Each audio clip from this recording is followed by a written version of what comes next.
sources close to Mark Carney, the Prime Minister designate, because he's never actually held an elected seat in our parliamentary system, he is set to dissolve Parliament and call an election ahead of a Sunday meeting with Governor General Mary Simon.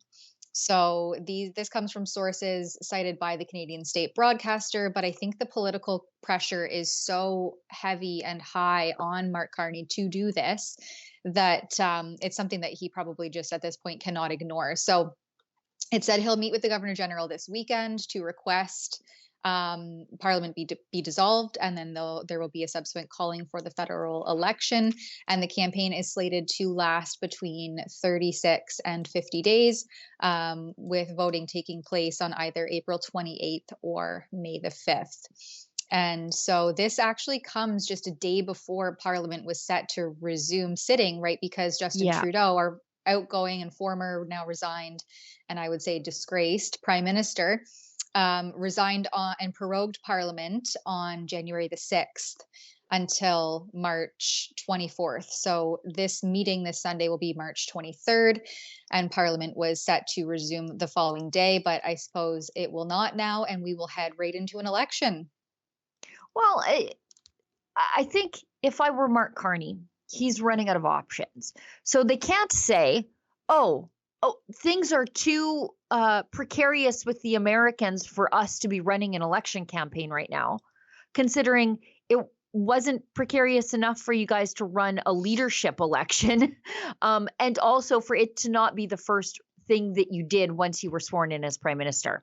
Mark Carney jetted off to Europe on a hello tour after Justin Trudeau just went through Europe on a goodbye tour. He didn't go to Washington. So he can't say like, oh, we couldn't possibly run an election. We have things to deal with.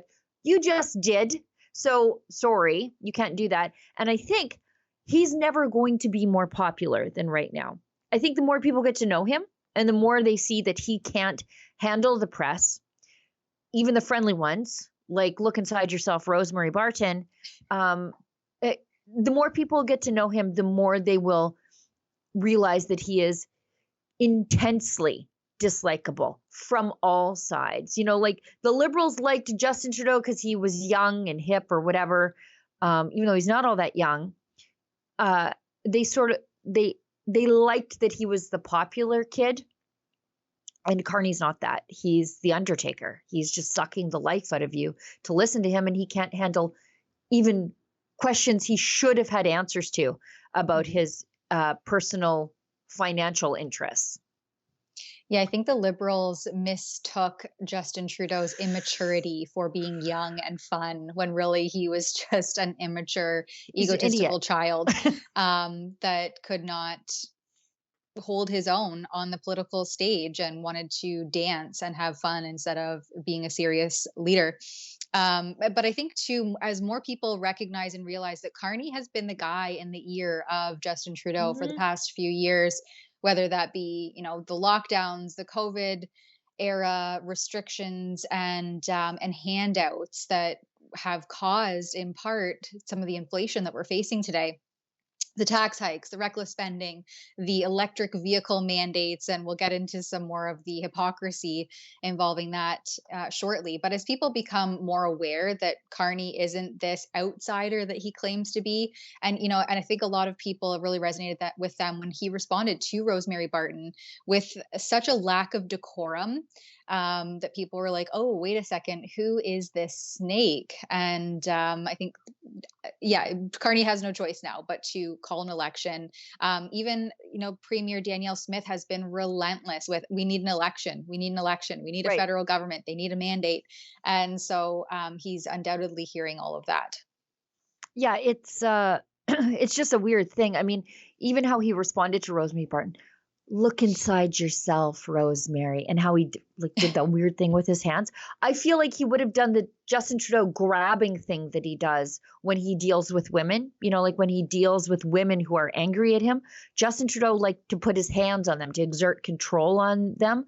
That was this sort of creepy business.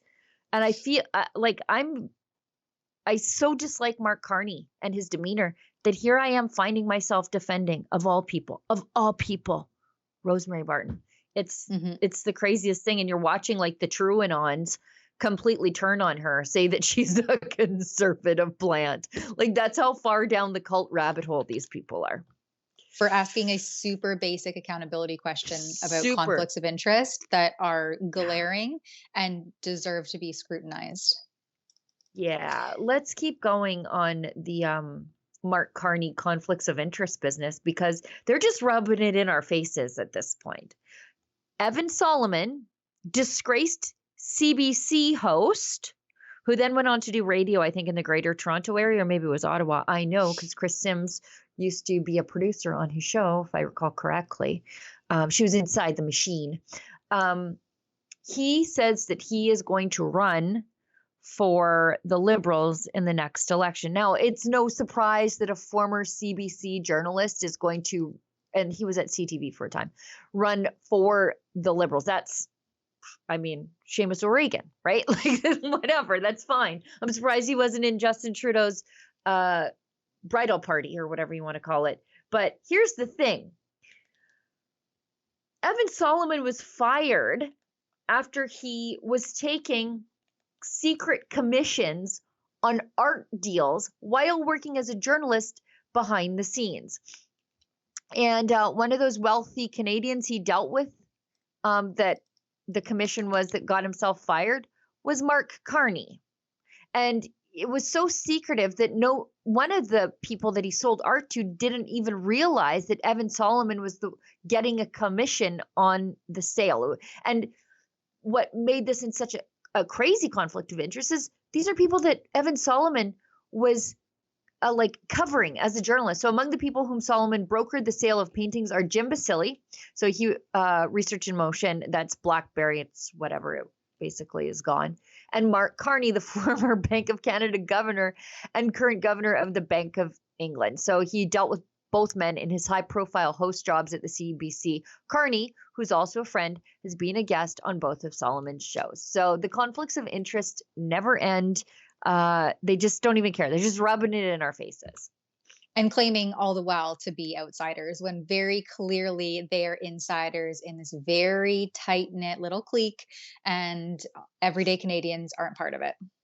Well, I read these stories and I'm old enough to remember when that happened, right? I've been in journalism a while now, but also politically active for a long time. And I remember when that happened, and I remember thinking, God, this is what we know. What other shifty, incestuous dealings are happening behind the scenes that we don't know about? And like, this is business dealings. So do you think that Evan Solomon, as a journalist at the CBC at the time, is going to go hard on Jim Basili or Mark Carney as a journalist when he knows that his commission in an art deal sort of hinges on it?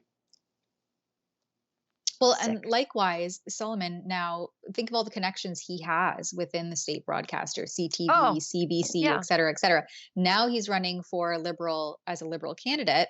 And so what kind of accountability, tough questions are his former colleagues and friends going to be Right. asking of him, right? So this is it's this musical chairs of CBC state broadcaster and political leaders, quote unquote, in Canada, that it's never ending. You can keep going down that rabbit hole, that spidey web that just kind of stretches out for forever. If you depending on how far back you go. Yeah, like think about it this way. Imagine I'm to make, I don't know, $40,000 off a business deal with Danielle Smith behind the scenes. And I didn't tell you. And then you're like, oh, Sheila's sure friendly with Danielle Smith these days in her journalism. I wonder what's going on there. But you don't know that I have a business deal behind the scenes worth $40,000 with her that I'm not telling to you. Imagine how unethical that is. This guy wants to be, and I bet he will be, the next heritage minister if he wins his seat. Yeah, well, I really hope not. And I see that the Liberals have the least seats of all the parties so far in various ridings, whereas the Conservatives have, the most candidates, I should say, the most candidates slated for each riding, and the Conservatives, the Liberals are lagging very far behind trying to Yeah. slate candidates in each of the ridings. So we'll see what happens there, especially with only 4 days ahead of Sunday when the election is potentially going to be called. Hey, do you remember how the media party talked about our Canadian flag during the Freedom Convoy of the truckers? They hated it. They hated them singing our anthem. These are the same people who stripped John A. Macdonald off the $10 bill. But now that Mark Carney is campaigning against Trump's tariffs, suddenly Canadian patriotism is cool again? I mean, look at this. Everyone sees the main threat as the Trump tariffs. And Donald Trump, as we know, has put, as the Prime Minister just said, unjustified tariffs on what we build, on what we sell, on how we make a living. He's attacking Canadian families, workers, and businesses, and we cannot let him succeed. Because when we are united, we are Canada strong. Funny how that works, but I didn't need tariffs or approval from politicians to stand with Canada. You know, I've been a flag-waving patriot for a while, including when the truckers went to Ottawa. Still am now. That's why we just launched a new merch line called I Didn't Need Tariffs to Start Loving Canada. I like this one with the trucker protest imagery. It reminds me that these now proud, woke liberal Canadians that, well, they're a bit late to the party, and I don't believe them, by the way. Get yours now at rebelnewsstore.com.